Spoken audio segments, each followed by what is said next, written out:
السلام علیکم ورحمۃ اللہ وبرکاتہ۔ بسم اللہ الرحمن الرحیم۔ صلاح الدین، نکاح موقت، متعہ، یہ تین چیزیں ہیں جو کہ شریعت اسلامی میں کسی زمانے میں تینوں موجود رہی ہیں، اور پھر وقت کی تبدیلی کے ساتھ اس میں احکامات میں تبدیلی ہوتی رہی ہے۔ پہلے ان تینوں چیزوں کو سمجھ لیا جائے۔ نکاح مطلق نکاح ہوتا ہے جس میں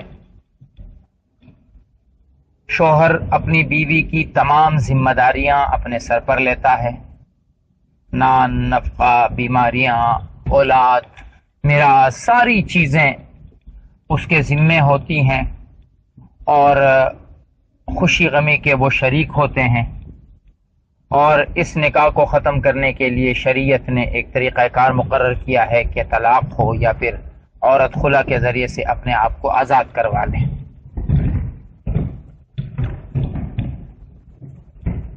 شوہر مر گیا تو بیوی اس کی وارث ہو جائے گی، بیوی مر گئی تو شوہر اس کا وارث ہوگا۔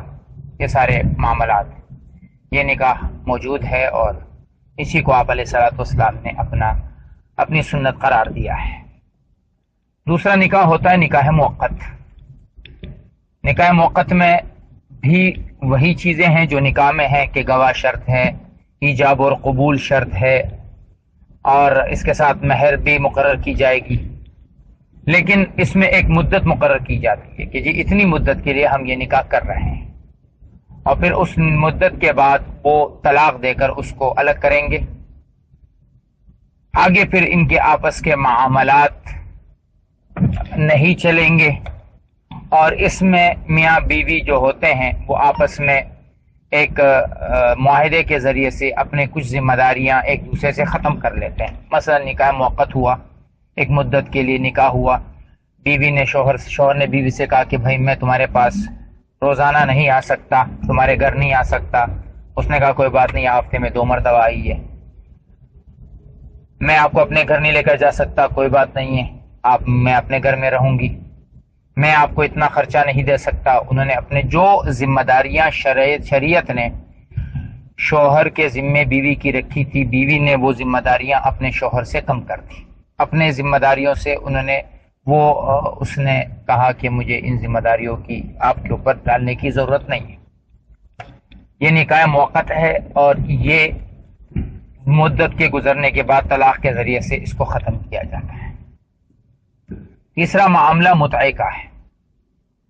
متعہ شریعت کی نظر میں ایک ایسا عمل تھا کہ ایک آدمی ایک عورت سے یوں کہے کہ میں اتنے عرصے کے لیے اتنی رقم کے بدلے آپ سے فائدہ اٹھاتا رہوں گا، اور وہ عورت نے کہا کہ مجھے یہ منظور ہے۔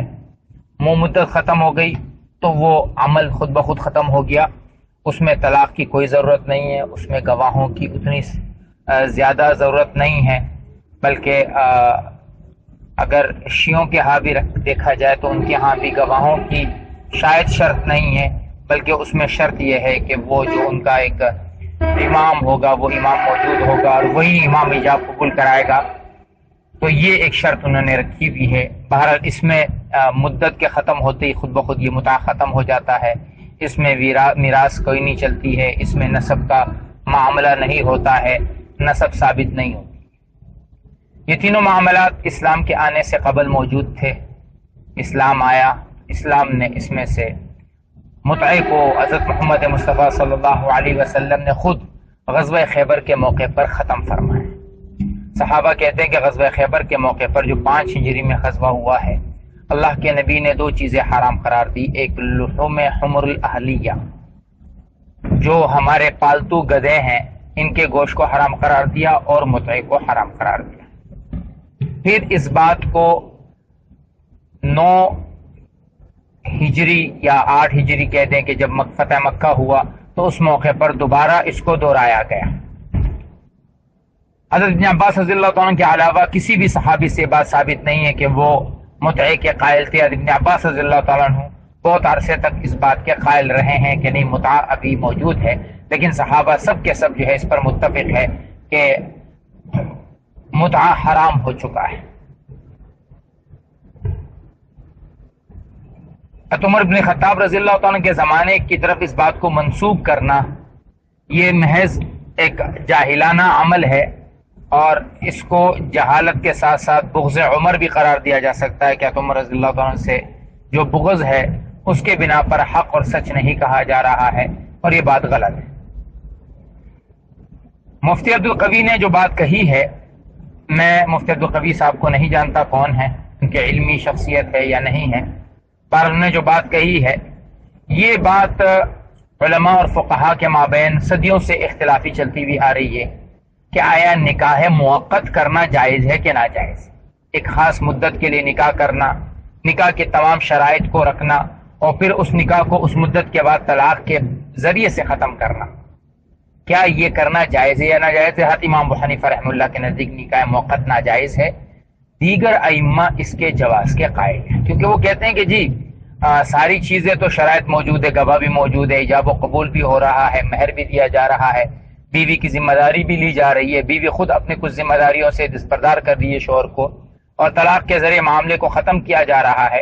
تو اگر ایک شرط فاسد آ گئی ہے، اور وہ شرط یہ ہے کہ اتنے مہینے کے لیے، تو اگر کوئی عمل صحیح ہوتا ہے تو کہتے ہیں کہ عمل شروط فاسدہ سے فاسد نہیں ہوتا، یہ ایک قول ہے ان کا۔ امام ابو حنیفہ رحمہ اللہ فرماتے ہیں کہ جب اصل معاملے میں شرط فاسد کو ڈالا جائے تو وہ معاملہ فاسد ہو جاتا ہے، لہذا نکاح موقت کی ابتدا میں ہی اس بات کی شرط لگائی جاتی ہے کہ بھئی اتنے عرصے کے لیے نکاح ہوگا، لہذا یہ نکاح جو ہے یہ فاسد ہے، یہ باطل ہے، یہ درست نہیں ہے۔